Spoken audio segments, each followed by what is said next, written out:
Samajwadi party BJP व निर्दलीय के रूप में उतरे राम कुमार अवस्थी के बीच होगी कड़ी टक्कर। आपको बता दें, अवस्थी वर्ष 2017 के विधानसभा चुनाव में कुल 51,400 मत पाए थे, इसलिए वे नगर के लिए नामी चेहरा के रूप में भी देखे जा रहे हैं। बीजेपी से राघव मिश्रा भी किसी मायने में पीछे नहीं आके जा सकते हैं। एक और मोदी मैजिक है तो दूसरा और योगी फैक्टर भी सीट पर कब्जा कर सकता है।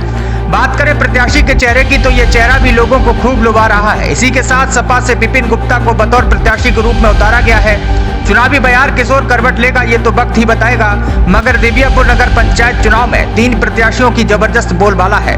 पूर्व में विधानसभा चुनाव लड़ चुके प्रत्याशी राम कुमार अवस्थी की पत्नी संध्या अवस्थी इस बार निकाय चुनाव में हाथ आजमा रही हैं। आपको बता दें, इससे पहले राम कुमार अवस्थी बीएसपी से बतौर प्रत्याशी एवं सक्रिय रहे हैं, मगर उन्होंने पार्टी में गुटरगात करने वालों पर आरोप लगाया कि पार्टी को शीर्ष नेताओं को सक्रियता से परे रख भ्रमित कर पूर्व में चेयरमैन जो बीजेपी से थे, हाल में ही दल बदल कर उन्हें टिकट दिला दिया गया। ऐसे में बीएसपी कार्यकर्ता व पदाधिकारी राम कुमार के पक्ष में रहे, जिसके चलते जिलाध्यक्ष ने पार्टी से निष्कासित कर दिया, मगर इस बाबत तमाम कार्यकर्ता पदाधिकारी चुप होकर बीएसपी से इस्तीफा दे बैठे और निर्दलीय प्रत्याशी के रूप में चुनाव लड़ रहे राम कुमार अवस्थी के पक्ष में उतर आए। इससे एक बात तो साफ हो गई कि बीएसपी की सीट अधजल में फंसती हुई नजर आ रही है। उधर बीजेपी ने राघव मिश्रा को बतौर प्रत्याशी मैदान में उतार दिया और जन समर्थन के साथ कयासों में दूसरा नाम भी उभर कर आ गया। साथ ही बात की जाए सपा की तो सपा से विपिन गुप्ता का भी नाम पीछे नहीं है। अब निकाय चुनाव में कयास लगाना थोड़ा मुश्किल हो गया है।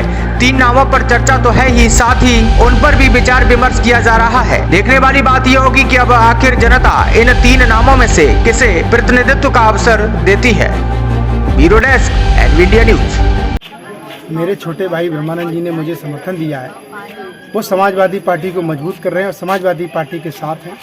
लिहाजा हम लोग दिव्यापुर में अब की बार अपना झंडा गाड़ने का काम करेंगे और विपक्षियों को हराने का काम करेंगे। क्या लगता है कौन कौन से मुद्दे रहेंगे चुनाव को लेकर के? चुनाव चूँकि क्या ये नगर का चुनाव है, नगर में विकास होना चाहिए। जैसे यहाँ पार्क बनना चाहिए, बहुत सारी जगह टाउन एरिया पड़ी है मगर वहाँ कोई पार्क नहीं है। जो हमारे बड़े बुजुर्ग हैं वहाँ घूमें, पार्क बने, उसकी व्यवस्था हो, नालियों की अच्छी व्यवस्था हो, रोड की अच्छी व्यवस्था हो, ऐसी व्यवस्था नगर में सुंदरीकरण होना चाहिए नगर में। और प्लांटेशन मैंने बहुत जगह देखा, जगह जगह रोड के किनारे प्लांटेशन लगे हुए हैं, लेकिन नगर दिव्यापुर में कोई प्लांटेशन नहीं हुआ है, उसकी भी व्यवस्था होनी चाहिए। मैंने अभी तक सामाजिक क्षेत्र में काम किया है और लोग जो उनसे परिचित हैं वो इन सब चीजों को भलीभांति विश्वास करते हैं। कुछ नए चेहरे हैं जो कि धीरे धीरे, मतलब मैं कुछ लोगों के लिए नया चेहरा हो सकता हूँ कि शायद धीरे धीरे मुझसे परिचय हो जाएगा, समझने लगेंगे।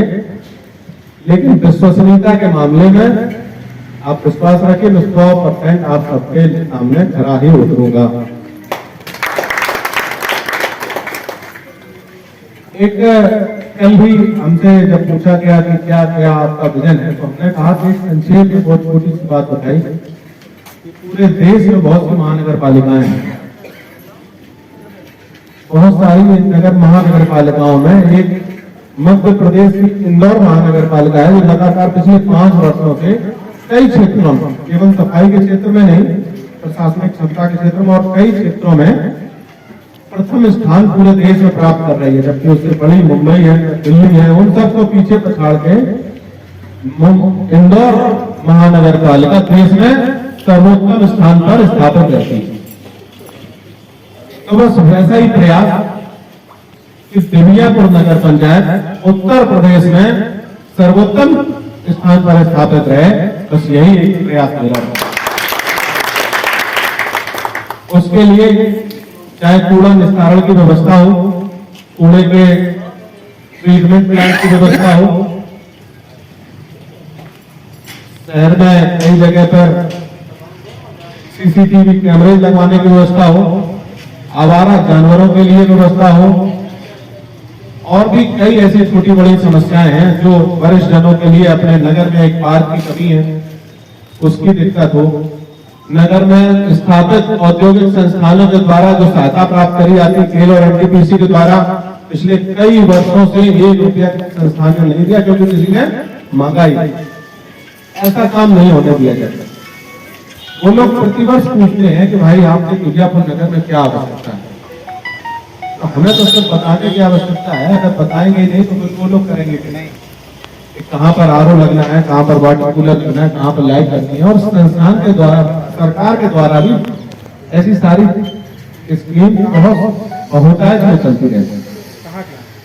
आप विश्वास रखिए कि मैं अपनी क्षमता का पूरा उपयोग, क्योंकि भगवान की कृपा से पढ़ाई लिखाई भी पर्याप्त हो गई, प्रबंधन की डिग्री प्राप्त की है, अपनी उस योग्यता का जो प्रयोग अभी तक मैं अपने व्यापार के लिए कर रहा था, लेकिन व्यापार में पूरी शुचिता के साथ और समर्पण के साथ करता था, वही कार्यकर्ताओं के मनोबल को रौंद दिया है।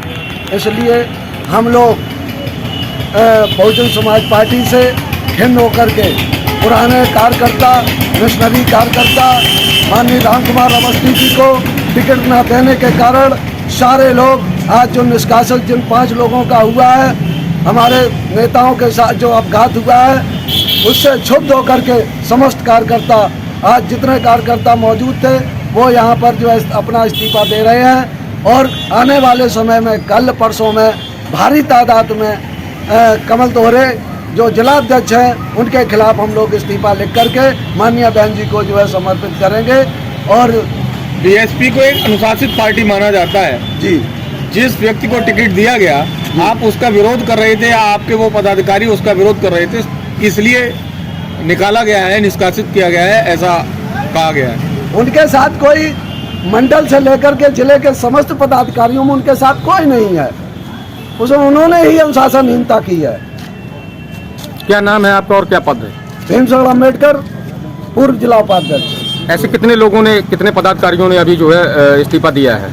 38 लोगों ने इस्तीफा दे रहे हैं, 38-40 लोग। सभी पदाधिकारी हैं या कुछ कार्यकर्ता हैं, कुछ पदाधिकारी हैं, कुछ पूर्व पदाधिकारी हैं। क्या नाम है आपका और क्या पद है? डॉक्टर ब्रजेंद्र गौतम, पूर्व सचिव सलाहकार, जिला सलाहकार। आज आप लोगों ने, पदाधिकारियों ने जो है इस्तीफा दिया है, क्या इसका मूल उद्देश्य है? देखिए, बहुजन समाज पार्टी एक ऐसी पार्टी है, आज कभी ऐसा नहीं हुआ जो आज हुआ है। 5 जो यहाँ पर प्रतिष्ठित जो 35 साल से लगे हुए हैं पार्टी में, उनको निष्कासित किया गया है। इसके विरोध में हम जितने भी लोग हैं आज की डेट में और कल तक कितने जो है मतलब पार्टी से इस्तीफा देंगे, ये आपको कल पता और चल जाएगा। कितने लोगों ने आज दिया है इस्तीफा? 5 लोगों ने दिया है। आज इस्तीफा कितने लोगों ने दिया? आज हम कम से कम 35-40 लोगों ने दिया, 35-40 लोगों ने हम लोगों ने दिया। किसको समर्थन कर रहे हैं आप? हम लोग जो है राम कुमार अवस्थी को, राम कुमार अवस्थी की